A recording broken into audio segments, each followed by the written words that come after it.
নমস্কার বন্ধুরা, সোমার বাঙালি রান্নায় তোমাদের সবাইকে স্বাগত জানাই। আজ আমি বানাবো ধনেপাতা বাটা দিয়ে সর্ষে রুই।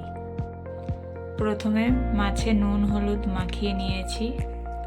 গ্যাসে কড়া বসিয়ে দিয়েছি, কড়া গরম হয়ে গেছে। এখন দিয়ে দেব কিছুটা পরিমাণে সর্ষের তেল। তেল গরম হয়ে গেছে, এখন মাছগুলো দিয়ে ভেজে নেব।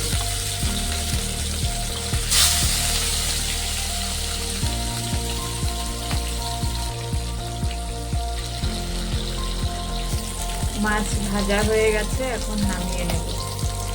এবার ওই তেলে দিয়ে দেব কালো জিরে, হাফ চামচ আদা বাটা, হাফ চামচ লঙ্কা বাটা, দিয়ে দেব পেঁয়াজ বাটা।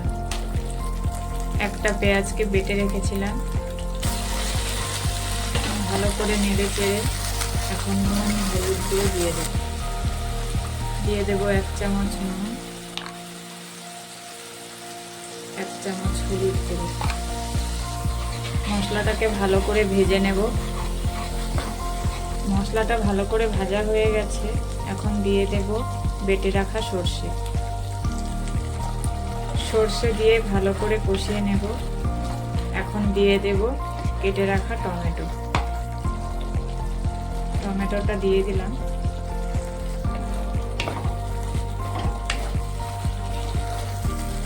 মশলাটা কষানো হয়ে গেছে, এখন দিয়ে দেব কিছুটা জল।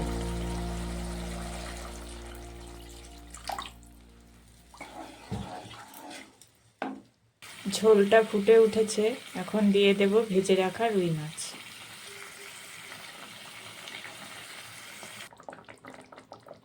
ঝোলটা হয়ে এসছে, এখন দিয়ে দেব 1 চামচ ধনেপাতা বাটা, দিয়ে ভালো করে এটা মিশিয়ে নেব। আর দিয়ে দেব কিছুটা পরিমাণে কাঁচা সর্ষের তেল, এতে টেস্টটা খুব ভালো হয়।